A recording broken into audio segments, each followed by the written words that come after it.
Before we examine the fifth principle, here's a simple test for you. There are no wrong or right answers, just responses which are appropriate only to yourself.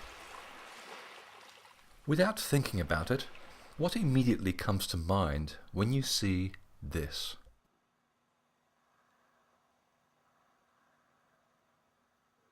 What images or feelings does it evoke?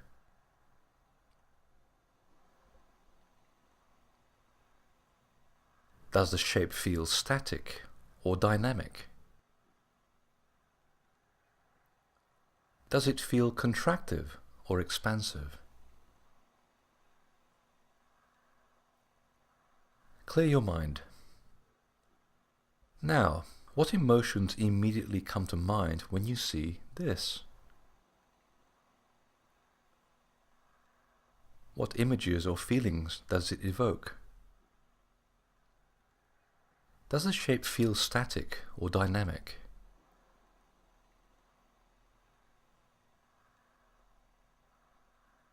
Does it feel contractive or expansive? Clear your mind again.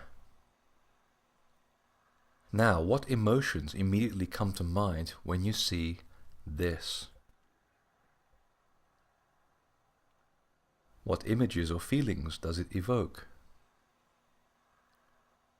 Does the shape feel static or dynamic?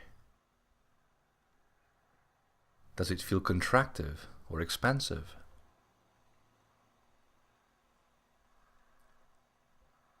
Each shape probably elicited different reactions. You see, just like you, a geometric shape is a condensed whirlpool of atoms and molecules. And shapes change according to changes in the resonance and vibration of molecules.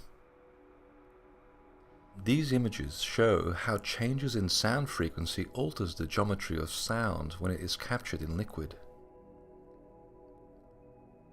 Different shapes are also a reflection of their underlying consciousness and purpose. When form interacts with the human body, particularly in a physical environment, it stimulates its senses and emotions. The word emotion is very apt because it literally means energy in motion. Welcome to the world of sacred geometry.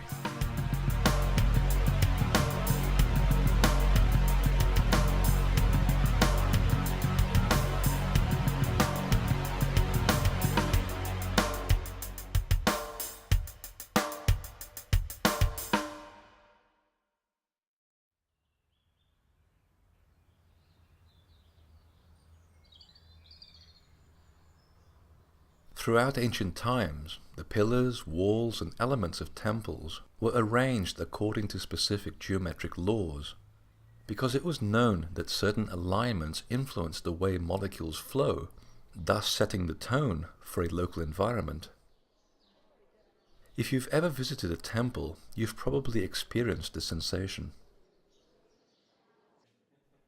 Just like entering a house, some temples make you feel right at home, while others make you feel unwelcome.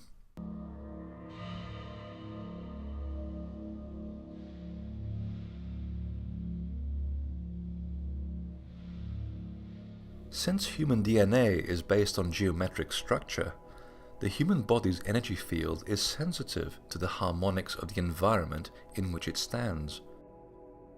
Therefore, by considering the appropriate geometry, the temple builders discovered that a specific resonance was exchanged between a stone temple and a human temple. Before we consider the different shapes of sacred geometry, let's take a look at some examples of how it is applied. Anyone who has experienced the pyramids of Giza, even from a photograph, cannot deny the effect these buildings have on your awareness. The effect is deliberately induced, in part by the choice of the Great Pyramid's slope angle, which is based on the angle of a heptagon, a seven-pointed geometric figure that is analogous to the pure music scale. The same geometry is reflected in the angle of the building's main passageway. If you've ever walked inside this temple, you will know just how disorientating the effect can be. This deliberate sensory manipulation is designed to open your body's electrical circuits in order to make it more receptive to finer, more penetrating frequencies. The supreme art of sacred geometry lies in the way it can be hidden from view. Literally made occult, which means concealed from the eye. What looks like a plan made of repeating squares and concentric circles is in reality a well-crafted series of geometric forms, and the entrances, tiers and bell towers of this Indonesian monument are all positioned in harmonic proportion to specific geometric forms.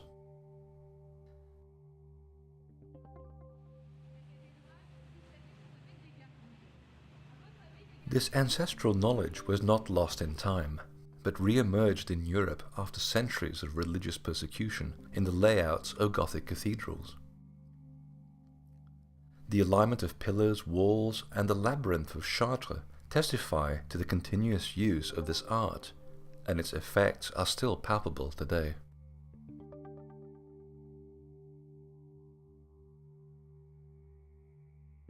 The use of sacred geometry is cunningly concealed in simple temples, such as Castle Rig Stone Circle in Cumbria. This cardioid shape is based on the intersection of two equal circles representing the duality of the Creator, revealing that most sacred of all shapes, the Vesica Pisces, symbol of the divine feminine. From the womb of this form, one can generate all the forms of sacred geometry.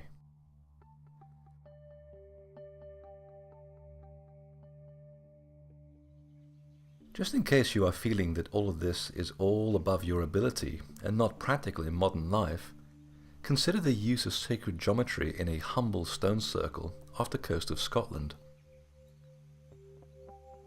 And yet this simple temple, comprising 9 stones, is one of the most powerful temples in this part of the world. It shows that the use of sacred geometry can be as simple or as involved as one wishes it to be, and the quality of its effect depends largely on how it is used and the quality of the intent applied and accumulated over time at the same location. The same geometry of that stone circle, along with the other principles taught in this program, were used to create a striking stone circle that is now a place of meditation in a garden in British Columbia. So all of this stuff is very practical, even in our modern day culture. So where does sacred geometry actually come from? It may come as no surprise that it was all distilled from the observation of universal laws and processes.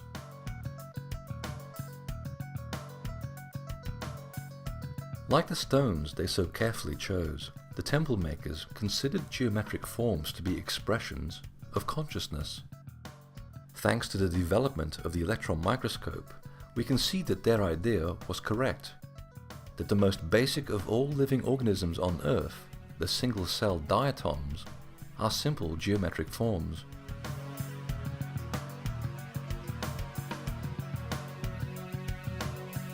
The temple makers recognized that all earthly life was a mirror of actions taking place in the world above, so they examined the heavens and discovered the same geometry occurs in the mean orbits of those large molecules that circle the heavens. Since the heavens were the orderly domain of the gods, and the planets dwelled there, this celestial order was named sacred geometry. And because this geometry reflected the perfect machinery of the universe, they reasoned that by applying it in the design of their temples, they would create an environment where balance and harmony could be restored across this sometimes imperfect environment called Earth. And if a person walked in a state of dis-ease, through the transfer of these harmonics, they would walk out again feeling holy. Or as we say today, holy.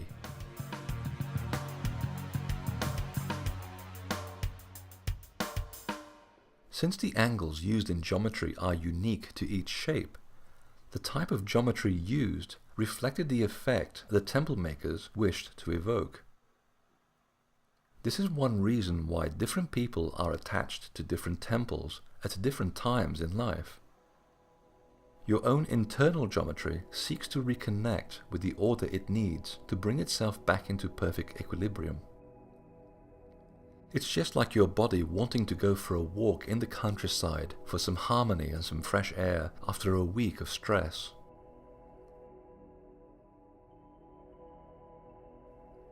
So let's take a look at the 7 principal geometries and see what each one of them does. The triangle represents the threefold nature of light, the creative heart of the universe. This is epitomized in Christian art, where God is the only individual depicted with a triangular halo. The triangle, as the perfect equilibrium of manifestation, is represented in the Christian Holy Trinity, and in nature as the bond of father, mother, child. In our modern electric world, computer and TV screens require a threefold source to recreate white light and the visible color spectrum. The triangle's three-dimensional counterpart, the tetrahedron, is the primary shape that bonds atoms together. By positioning the elements of a temple according to the angles and harmonics of the triangle, you invoke the properties of strength, stability, and perfect equilibrium. The creative and dynamic power of 3 is reflected in many of our everyday phrases, which are repeated 3 times. 3 wishes, 3 strikes, and so on. Even in prayer and ceremony, the name of an angel is invoked 3 times for best effect. The first acknowledges the whole, the second sets the male and female aspect into motion, and the third gives forward motion and creates.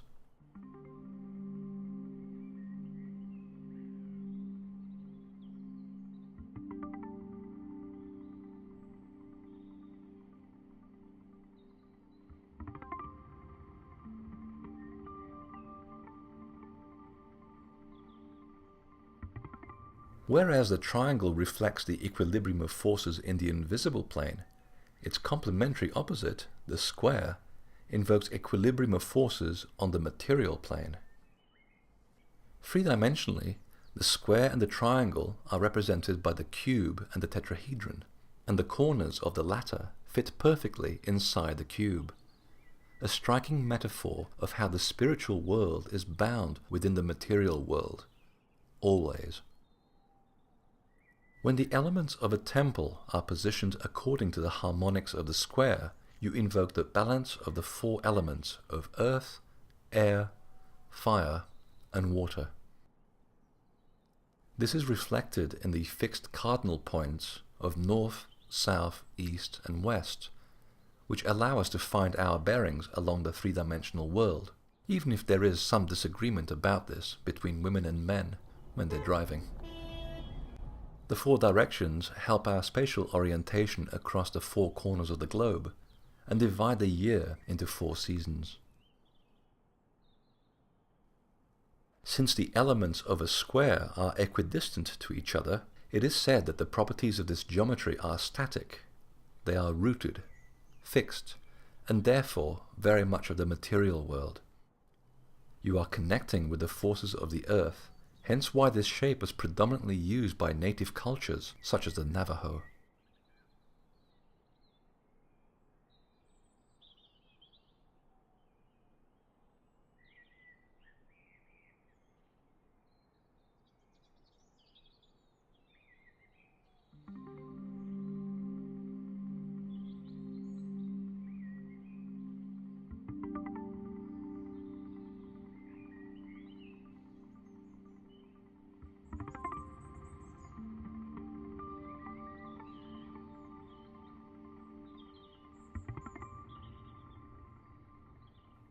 Next comes the 5-pointed pentagram, possibly the most pervasive geometric shape in many cultures.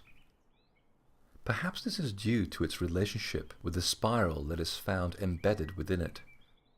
For the same spiral is inherent in every organic life form. This golden spiral is the spiral motion of life. From galaxies and whirlpools to flowers and shells. The pentagram is nature's proclamation of triumph in the natural world, so it's not surprising how the psychology of such a shape found its way into our vernacular.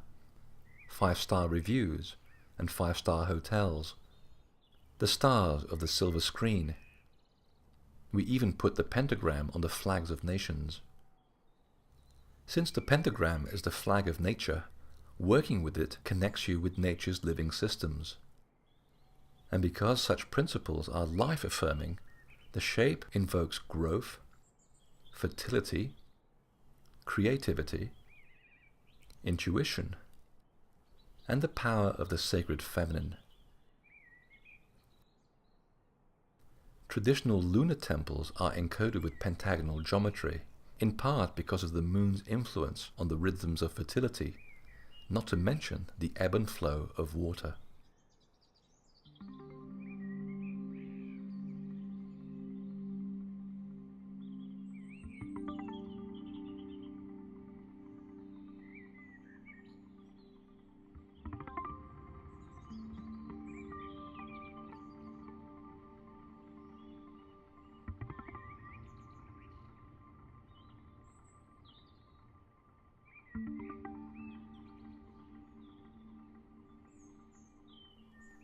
Whereas the pentagram reflects the fluid nature of living organisms, the hexagon represents the rigid structure of non-living things, such as crystals. Just as living water solidifies into ice and forms hexagonal shapes. Since hexagonal shape implies rigidity, its qualities are considered masculine. Arranging elements according to the hexagon invokes structure, organization, and rationality. The organizational hives of bees favor this shape, as does modern microchip technology, which uses the hexagon as the geometry of choice for sending and storing information.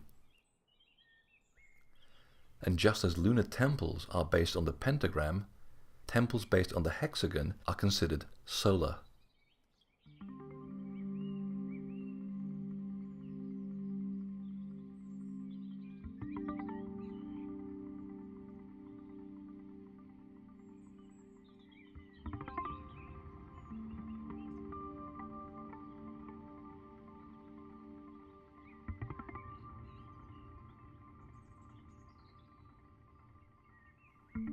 Working with the 7-pointed heptagon is to work with powerful elemental forces that shape the universe, because the principle of 7 reflects the prime notes of sound and the colors of visible light.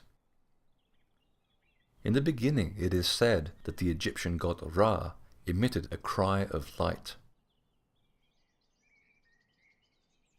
It is a mystery why the heptagon should be the only principal geometric shape whose angles cannot be bisected to a whole number. Therefore, temples that work with this geometry are invoking the energy of the unknowable. And since both the source of the soul and the universe are unknowable, the heptagon equally represents the search for truth and enlightenment. Perhaps this is why the Great Pyramid of Giza, built on the foundation of a square, but with a slope angle based on the heptagon, is a symbol to so many people on a quest for meaning in their lives. The qualities of the heptagon are personified in the Statue of Liberty, with its halo of 7 rays, symbolizing the search for truth and enlightenment.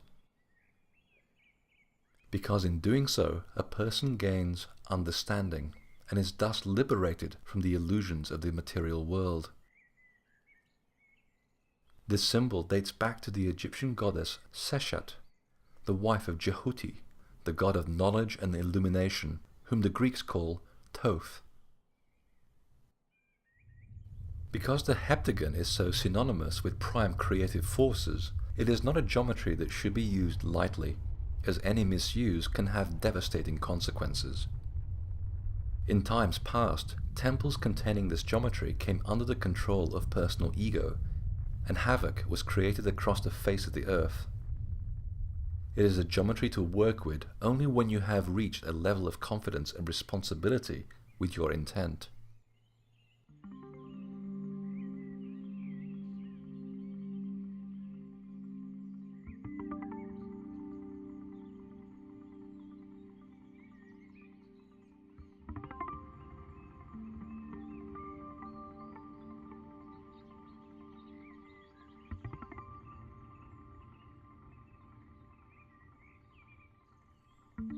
After the enlightenment that is discovered through the correct use of the heptagon comes the octagon, the 8-pointed figure representing complete balance and stability. 8 is walking that fine line between the material and the immaterial, the heart and the mind, the male and the female. To work with the octagon is to invoke the ultimate aim of what it means to be a fully aware human, the Christed human, to be fully awake within your conscious self. Historically, spiritual figures admired for their balanced nature are associated with the octagon, with the figure 8 or the infinity symbol. Jesus, Mohammed, Merlin, and the Archangel Michael, to name a few.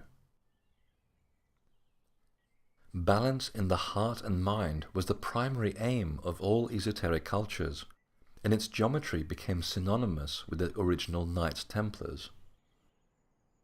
The Red Cross represents mastery of the 4 material forces in balance with their 4 spiritual or ethereal counterparts. The octagon is also prevalent throughout the art and architecture of esoteric Islam, particularly its temples, as well as temples belonging to Eastern faiths.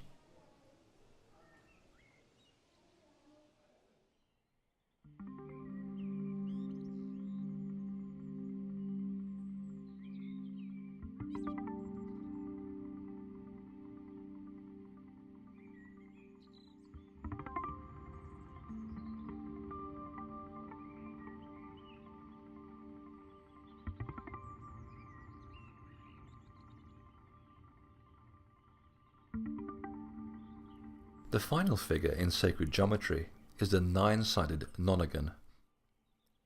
This is the threefold expression of the Trinity, and so it invokes the properties of highest achievement, completion, utmost expression, and perfection. Such qualities are expressed in everyday phrases. For example, to be madly in love is to be on cloud 9. To do your very best is to go the whole 9 yards. Even the very act of creative perfection, the human birth cycle, is completed in 9 months. Working with a nonagon in your temple essentially brings you into connection with all there is. This concept is seen in the Egyptian Ennead, whose 9 gods, or neter, each represent an archetypal principle governing the course of nature.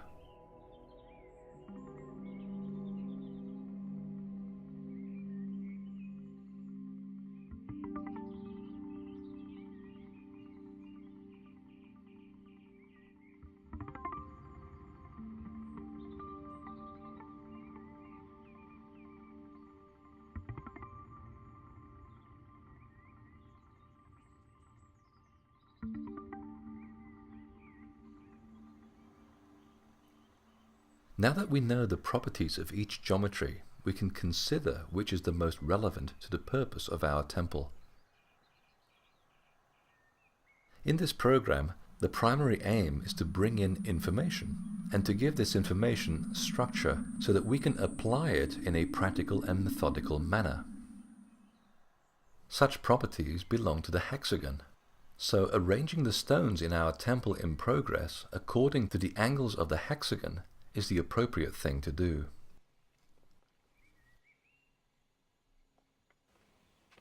If, like me, You agonized over geometry in school, particularly because it was never taught as colorfully as this. Here is a simple method of constructing any geometric shape. Take a circle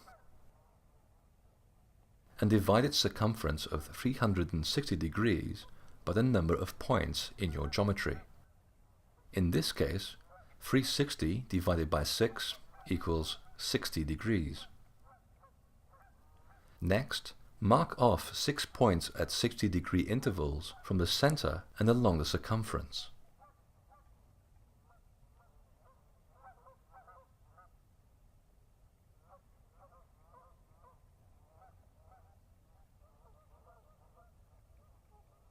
Now connect the dots.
Since many geometric figures can be drawn in a multitude of ways, you can position the stones of a temple in a myriad of ways, but always in relationship to the underlying geometry.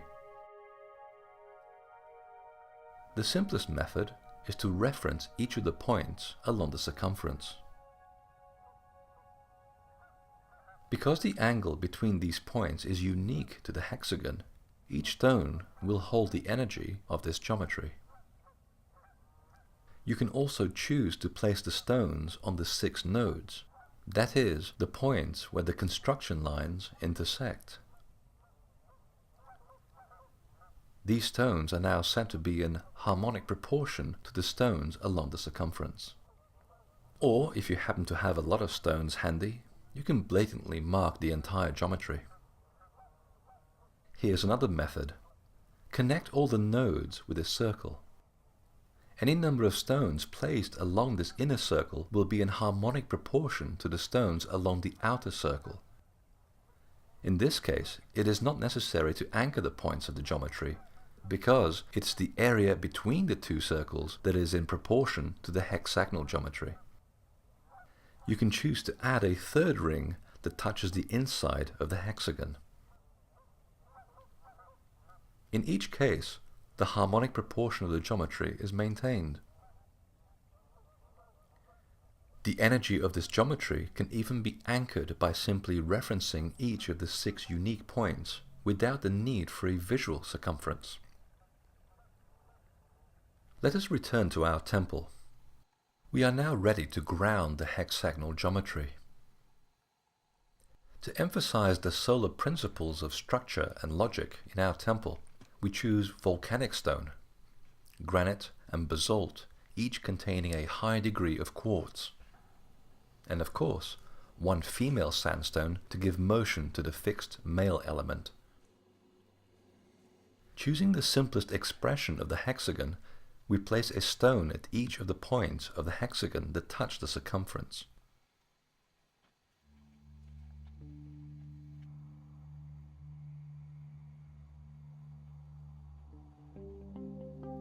To emphasize the geometry, and to make the temple more visually appealing, we add a stone at each of the 6 nodes. Adding geometry does not in itself generate anything. Until it is given conscious action, it is nothing more than a bunch of lines on a landscape. As we have learned, you must give an object attention and intention so that action can take place. We are now ready to initiate the process. Focus on these stones. Send your attention to bear on their alignment. Recognize the construction lines of the hexagon. Appreciate the points and nodes, and the space in between. As you hold these images, send the stones your intent by stating out loud, "By my conscious intent, I ask that the rational qualities of this geometry be represented within this temple, to give structure to my thought and my work, for the purpose of learning, for the highest good of the local spirit, and for the highest good of all." Again, choose words that are appropriate to your individual purpose. It is done. We can now remove the construction lines, leaving every stone to anchor the properties of the hexagon. This geometry is now occult. It is hidden from the eye.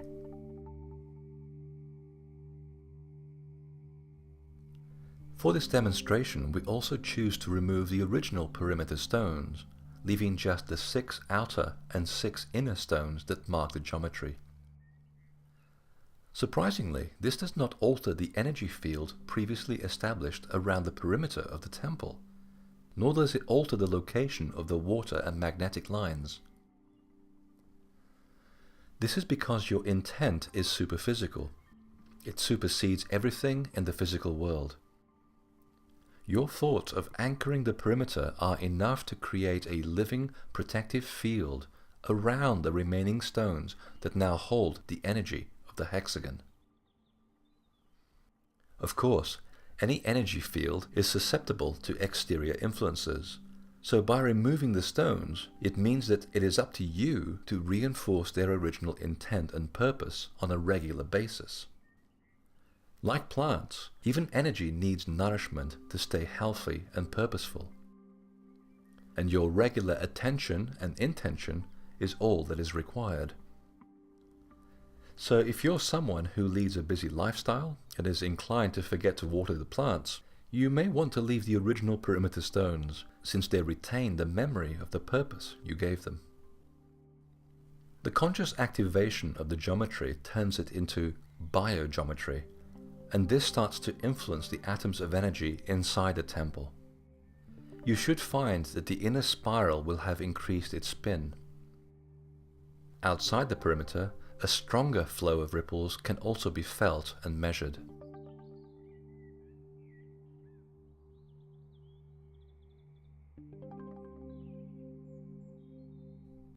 Once you gain confidence with geometry, you'll wish to play with more complex structures. Let's say you are creating a feature in a garden.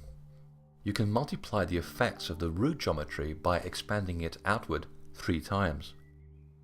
Such a technique is called nesting. In this example, we have 3 nested hexagons, each growing from where the other completes.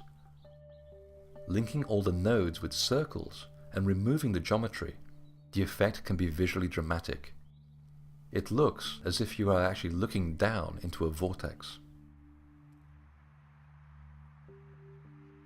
Because one temple can be used for multiple purposes, multiple geometries can be encoded within the same perimeter. One of the best examples of this practice is Stonehenge. Each of the rings and horseshoes of stones were designed to be activated according to the intended use of the day. So when female or creative rites were performed, only those stones aligned to the pentagram were brought to life. During solar or warrior rituals, only the stones relating to the hexagon were activated. But when sound ceremonies were performed, the entire temple was used, because the whole temple is held within a heptagon. The key thing to remember is that the only parts of the temple that are activated at any moment are those parts you consciously invoke using your attention and intention. Otherwise, they are just ordinary stones, albeit big ones. Let me show you an example of encoding 2 geometries. Take the inner core of a pentagram, the pentagon. Now inscribe 2 circles, the first touching the inside, the second the outer points. Any stones placed along these circles are in proportional harmony to each other. Next, design a hexagon inside that inner circle. Remove the inner stones and anchor a stone at each point of the hexagon. When you rub out the geometries, you now have a dual geometry, male and female temple. A similar technique is used by nature. Ever wondered why the inside of the 6-pointed daffodil is called a bell? Just add a heptagon and you'll find out. Here is an example of a temple that incorporates 3 geometries, each cunningly concealed within what looks like an innocent 6-petaled flower. I created this temple in my garden using chips of granite topped with marble. The design is based on a genuine crop circle with whom I had an interesting experience, to say the least. If you look carefully, you will see just how the harmonics of the pentagram, the hexagon, and the heptagon each reference various elements of the design.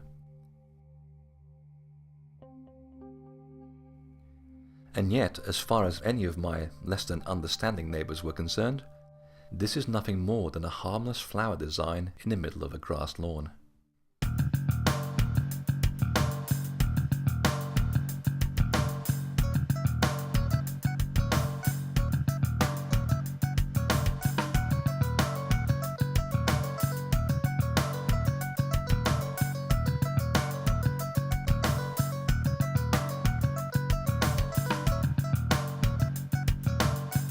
At this point in our temple building process, we have applied and accumulated several principles which have served to stir a portal into motion. All we need now is to vector the terrestrial energy building up around the perimeter to enter the temple. And to do this, we must give it an entrance. Which brings us to the 6th principle of temple making.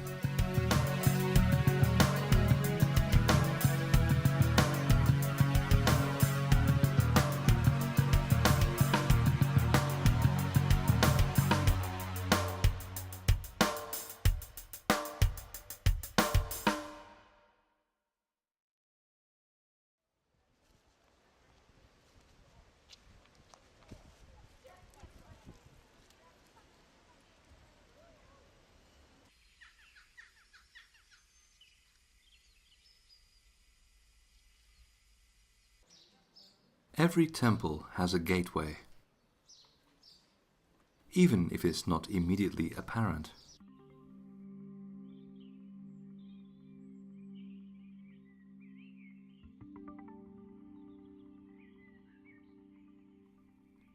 The origin of the word gate comes from the Latin porta, from which we get our modern term portal. Rather appropriate then, given the history of healing and invocation at these sacred sites. And particularly so if you consider the gate or doorway of a temple serves as a conduit for the pathways of living magnetic energy to enter the site. So when you cross the threshold of a temple, you are literally entering a portal.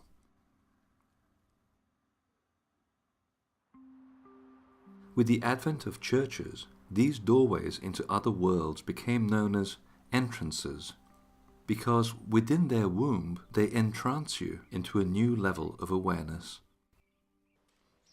Needless to say that the purposeful orientation of a temple's doorway is as important as any principle taught so far, because it serves to draw and focus vital forces into a designated space. Just like your attention and intention, when earth energy is consciously directed, it can be used constructively.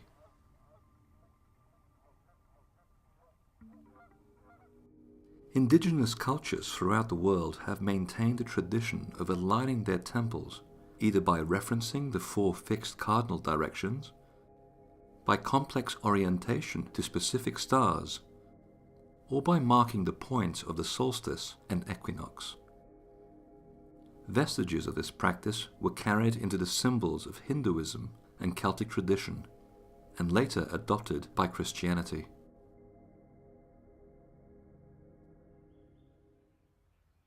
Just as the choice of stone and geometry were important considerations when constructing the temple, the choice of orientation added one final layer of possibility to the site and its intended purpose.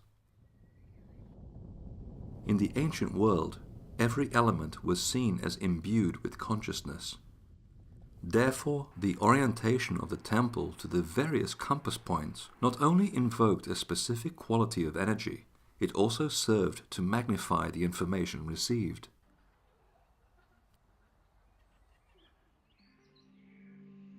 Giving these invisible energies a physical form helped people focus their attention.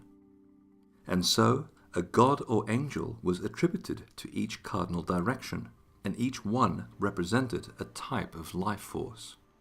This is why it is important to honor the local deity, angel or diva, not for worship, but as a recognition of the spirit of place.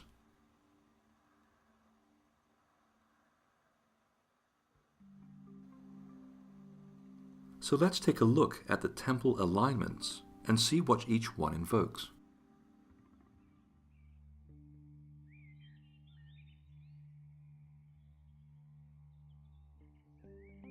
Positioning your entrance in the north is to face the cold and hardness of the North Pole, and thus it connects with the element of earth.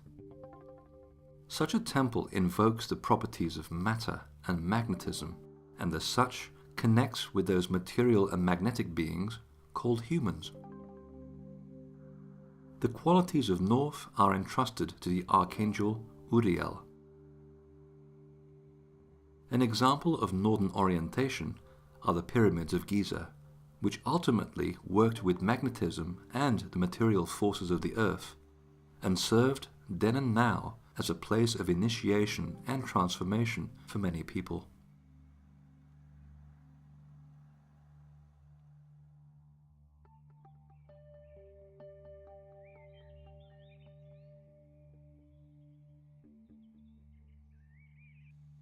An entrance in the south faces the equator and draws the element of fire.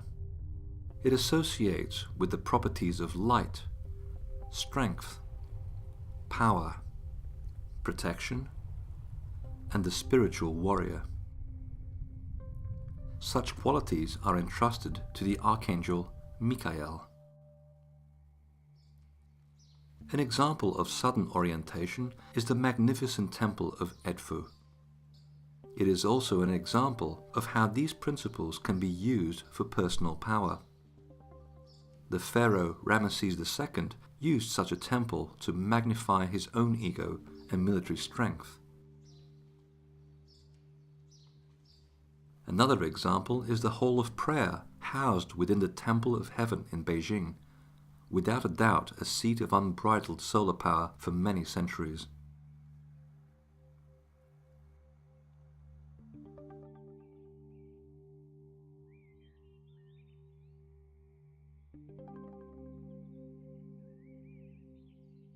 An eastern entrance draws the element of air.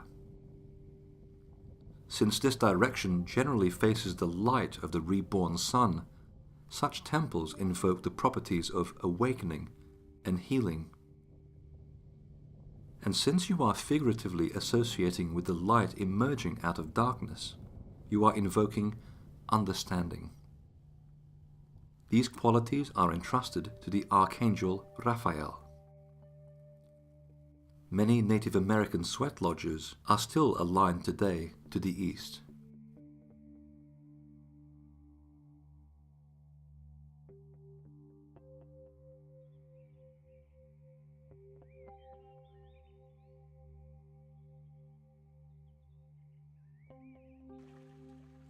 A western entrance connects with the element of water and faces the path of the setting or dying sun. As a symbol of descending, such temples are associated with traveling within, with communication, and the underworld. These forces are entrusted to the Archangel Gabriel, traditionally seen in the Western world as the one who brings communication and messages from the realm of God to humanity.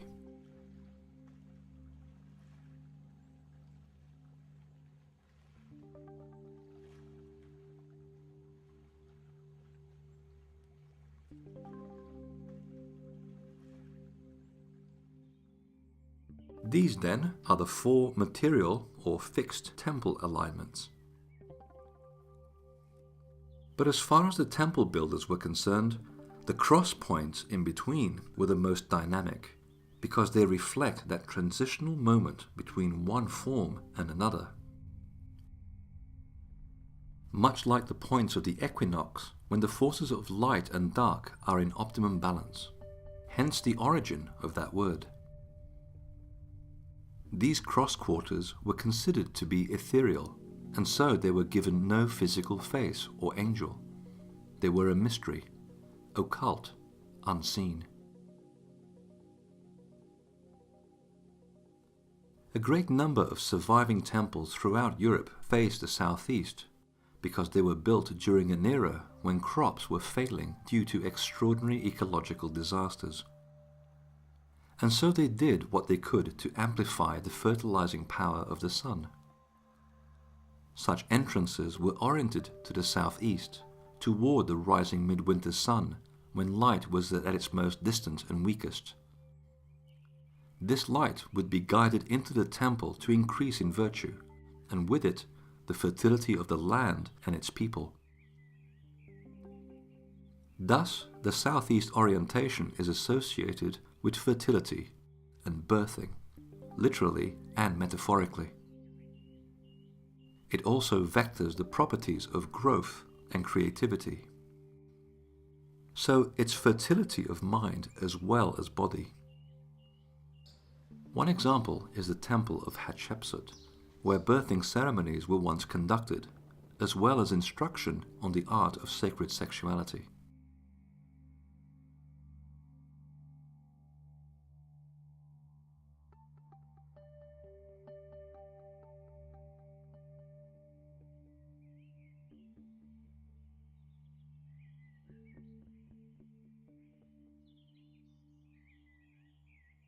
Temples aligned to the southwest are places of honoring and gratitude, of giving thanks to the forces that made the bounty of the earth possible, as well as the manifestation of plenty in one's personal life. This orientation represents the triumph of light, materially and metaphorically. Traditionally, these are harvest temples. They are places associated with celebration and festivity, and with the Celtic feast of Lammas. The Kiva at Bandelier in New Mexico is an example of a place of honoring and harvest, with its entrance located in the southwest.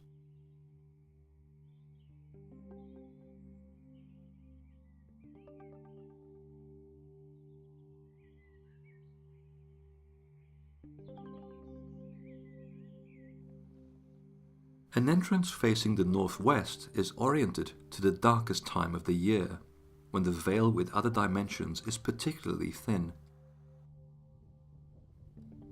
Such temples are intense spiritual places because they are used to remember and pay tribute to the spirit world, so that people may be offered safe passage through the dark days of winter to re-emerge safely into the light of spring. Such temples are often associated with All Hallows Eve, or Halloween as we call it today. And if you happen to be Celtic, this would be the Celtic feast of Samhain. Northwestern temples therefore favour the properties of introspection and a return to the womb.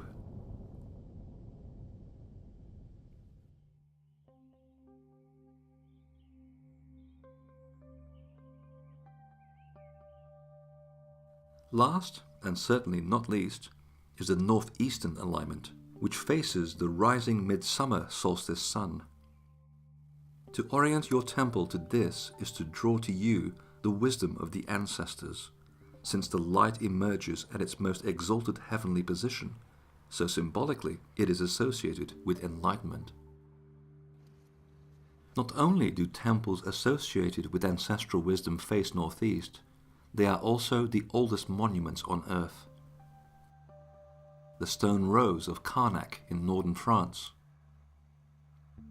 the Neolithic foundations upon which Chartres Cathedral stands, the original Navajo sacred site at Chimayo in New Mexico, and of course Stonehenge, just to name a few.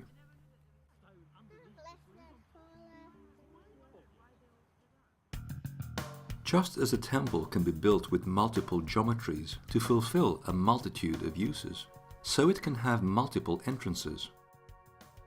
In northern Britain, the stone circle of Swinside is used as a place of fertility as well as harvest, and so it has two entrances, one oriented to the southeast, the other to the southwest.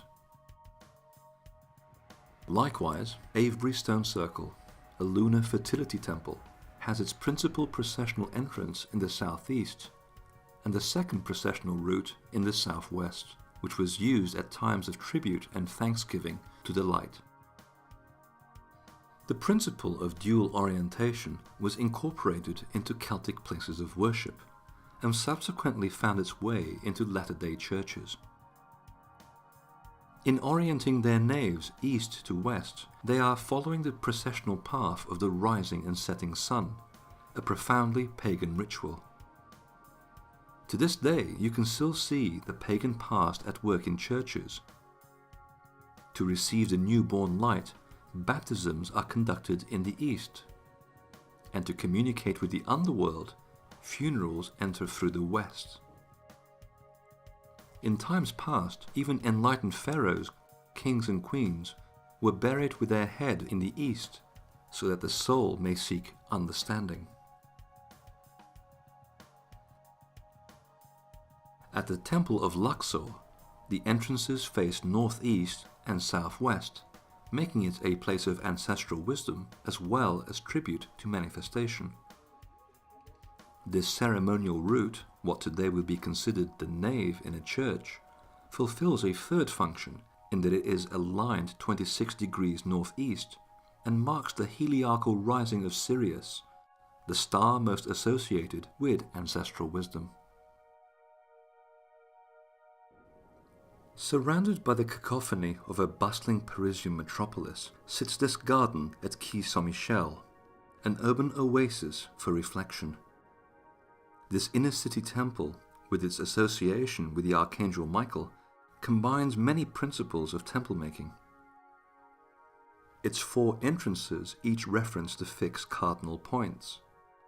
At the center lies the water element in the shape of a fountain. It is bordered within octagonal geometry, and the relationship of its elements conceals the harmonics of the pentagram.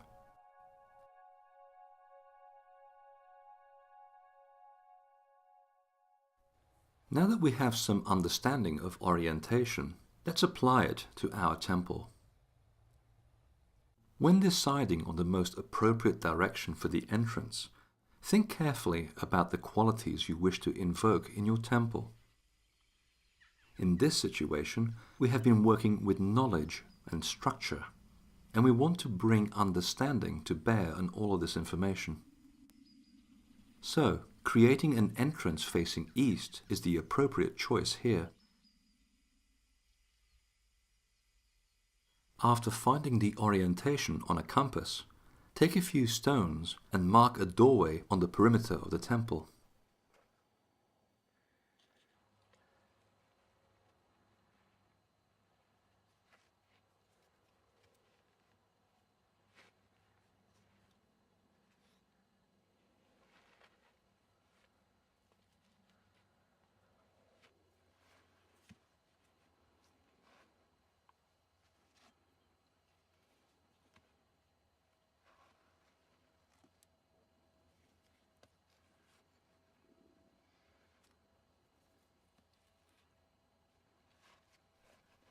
Of course, these stones will remain symbolic until you come to apply the law of attraction. So let's do that. Send your attention to the stones. Hold their shape in your mind. Feel their weight, their surface texture, their position in the east. And as you hold these images in your mind, send out your intent to the stones and say out loud, "By my conscious intent, I ask that these stones be the conduit of magnetic energy and life force into this space, for the purpose of creating a temple of light, for the highest good of the local spirit, and for the highest good of all." It is done.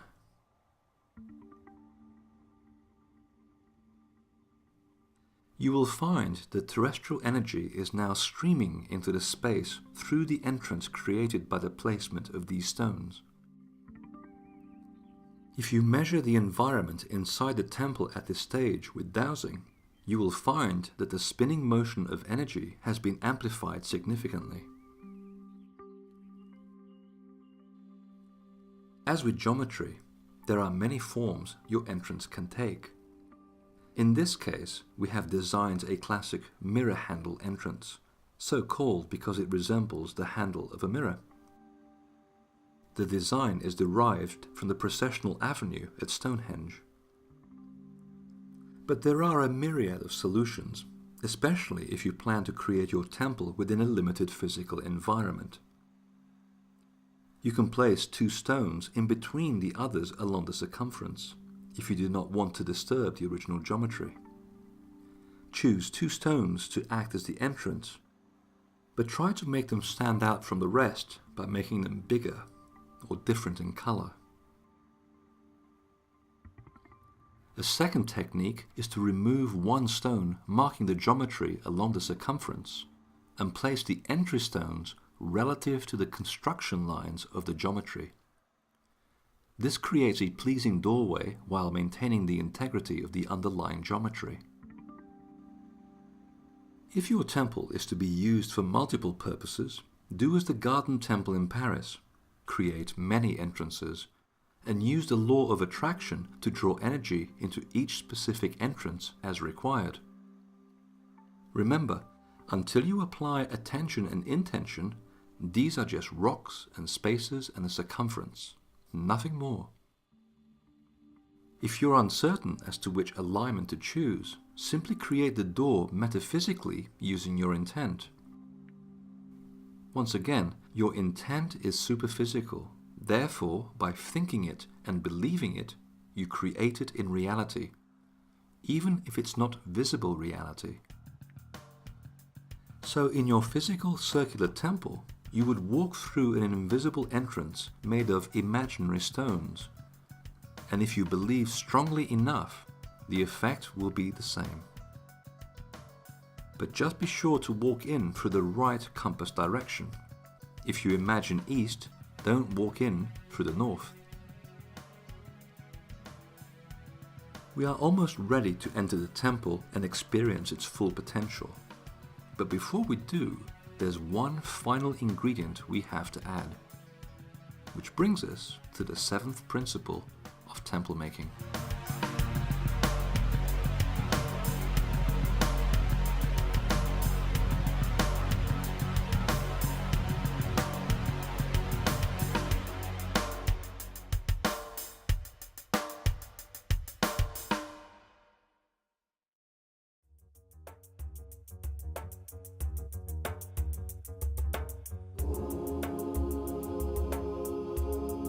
We have now completed the temple.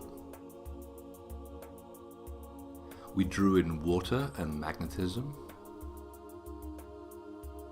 We applied sacred measure and stone.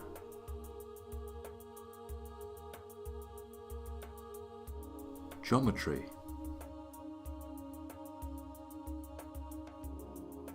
And finally gave the temple orientation. And the more tools we applied, the greater the concentration of energy generated. On their own, these processes do not a temple make. A temple is a combination of elements working synergistically and set into motion as one whole element. So we must add a final ingredient, something that binds everything together. In other words, the temple needs to be made holy. And the most powerful gelling agent is focused intent. And we now apply it to all the elements and treat them as one. And the moment we apply it, the energy building in and around the temple is given motion. So, using the law of attraction, send your attention to the water, the magnetic lines, the stones, the measure, the geometry, and the entrance. Now, hold them in your mind as one complete whole, a form, and this form is above, along, and below the ground. See this temple as three-dimensional. As you hold these images, visualize a circle opening, and send your intent to this temple by saying out loud, "By my conscious intent, I ask this whole temple be open, a temple of light to serve my highest interests, for the highest good of the local spirit and the highest good of all." It is done. This portal is now open. At this moment, some people feel as though a pulse of energy has exploded through them, like ripples in a pond expanding through the land. For this is precisely what happens when you have a living energy temple.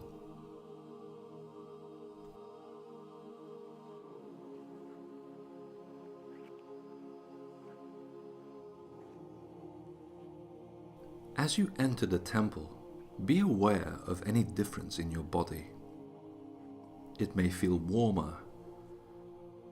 There may be a tingling of the forearms, even a ringing sensation in the ear.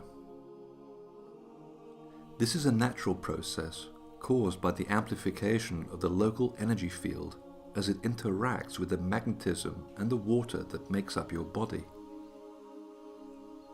Since this energy will also be spiraling very tightly inside the temple now, you may even feel slightly disoriented until you get used to it.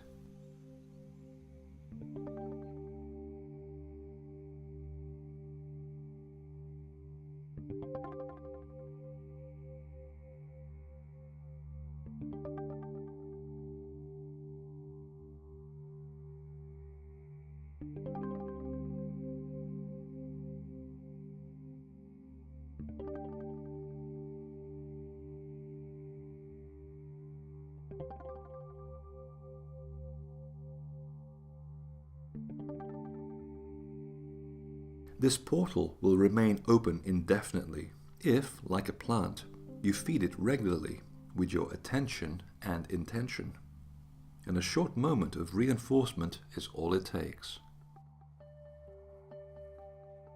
However, for those of you who are not energy junkies, whenever you complete your business inside the portal, you can close it by applying your attention and intention. Visualize the whole structure above, along, and below the ground, and then visualize a circle closing around it.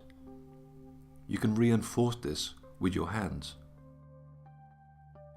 With strong intent, say out loud, "In the name of the light, I close the energy field inside this temple. Let it always be protected by the light." It is done.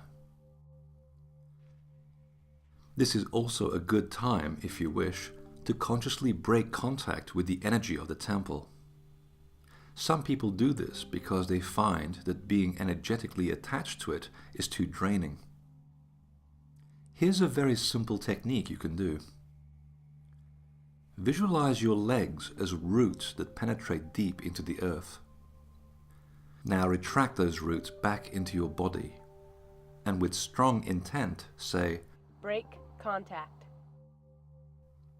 Clap your hands to reinforce it, and discharge all excess electromagnetic energy from your body by simply flicking your fingers to disperse it out and away.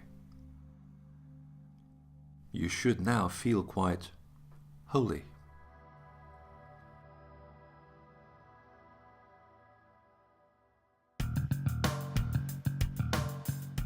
Earlier in this program, I said that my own living space was based on the principles you have been taught here.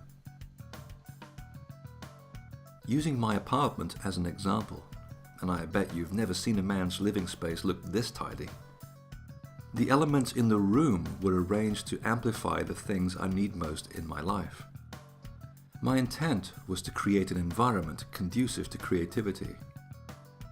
My secondary intent was to be grateful for the fruits of my labor, to honor the harvest of my incoming abundance, and to give thanks for the wonderful apartment I manifested during a time of particularly challenging circumstances. And so in my living room there are strategically placed rocks and crystals anchoring the form of a pentagram, the geometry of life, of flow and creativity. Notice how they are not resting on the floor, but interspersed among the furnishings. Geometry can be three-dimensional as well as flat. Because of the compact space of this room, I chose the window closest to the southwest to act as my entrance.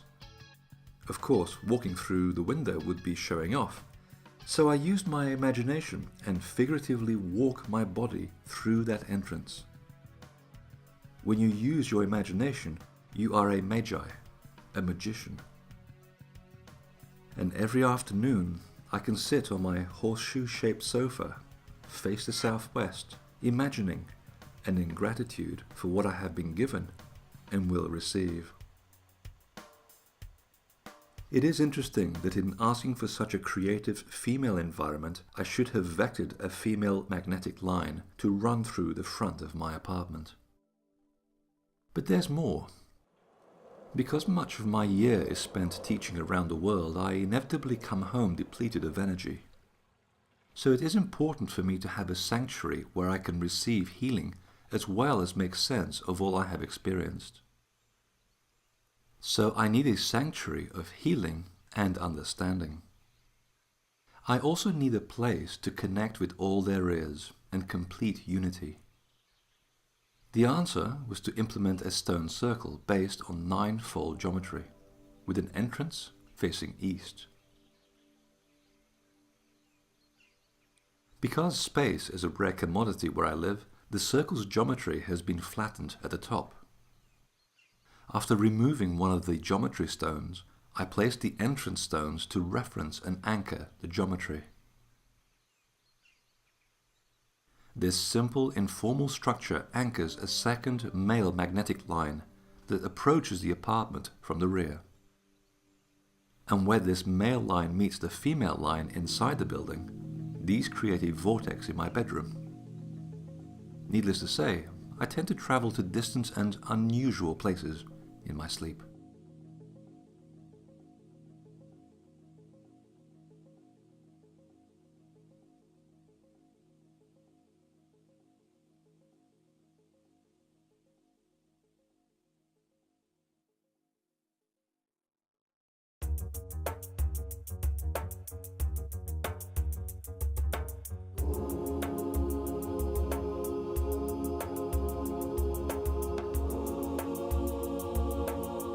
Now that you understand how to harness elemental forces, it is crucial to do so with integrity and responsibility. You see, once the human body's circulatory channels are in close contact with cosmic principles inside a temple, proper energy flow is achieved at all levels of self, and the co-creative process is in force.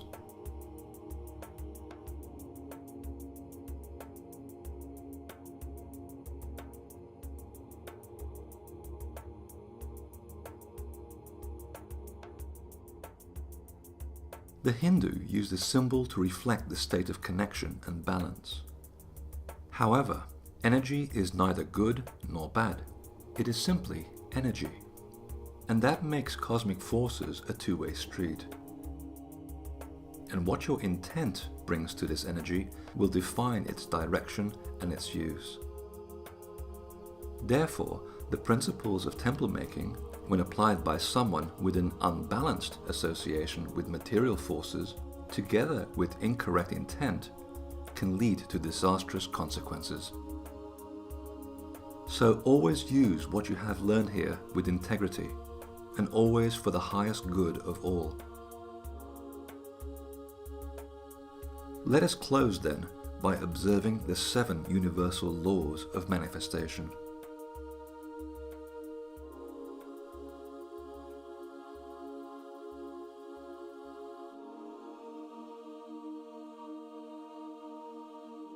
You cannot manifest what is not in accordance with your soul's purpose.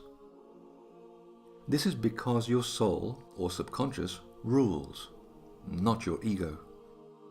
Your soul may have other plans, or a purpose that you may not be conscious of, which means, be careful what you ask for, you may manifest it.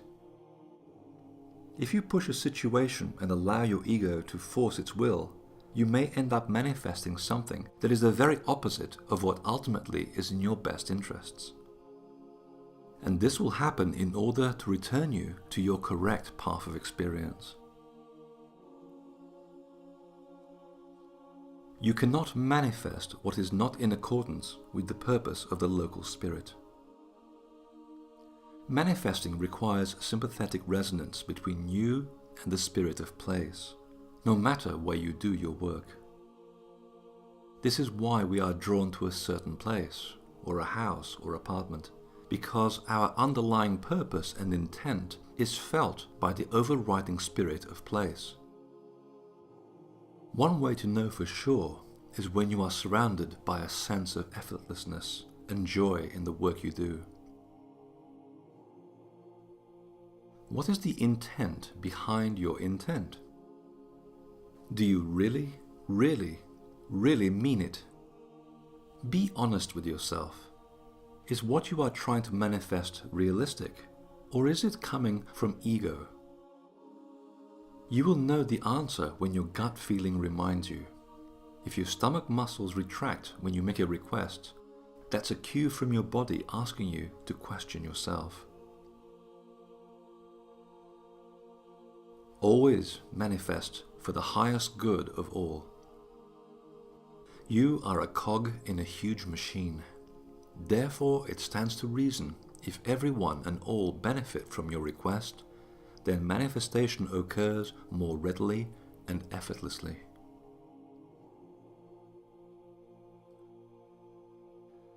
Lack of trust is an obstacle to pure manifestation. This is perhaps the most important law. You must believe the process. A ping of doubt releases a packet of energy that tells the universe you are not ready. And just like a log in a river, it jams the forces you have attracted for your benefit. So don't short-circuit the process. Trust. Physical and spiritual cohabit separate time zones. Don't keep wondering, when is this going to happen? Unfortunately, time is immaterial in the spirit world, and like a good joke, timing is everything. So, practice patience.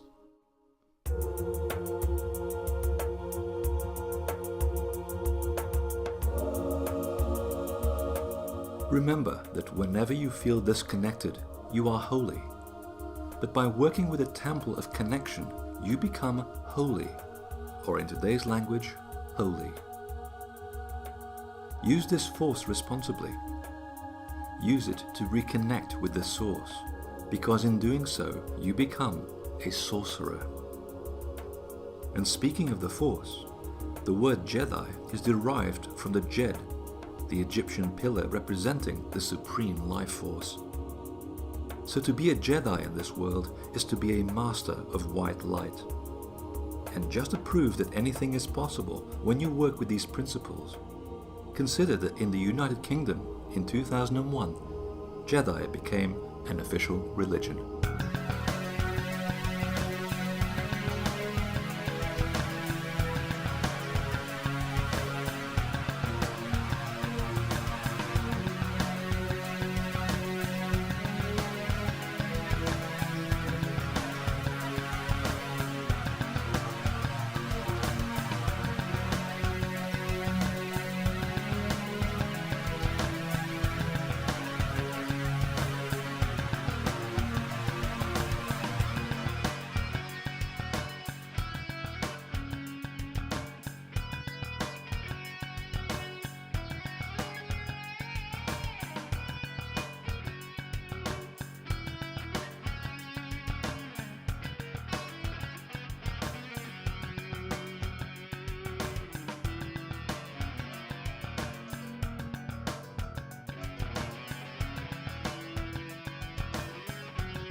Do it again.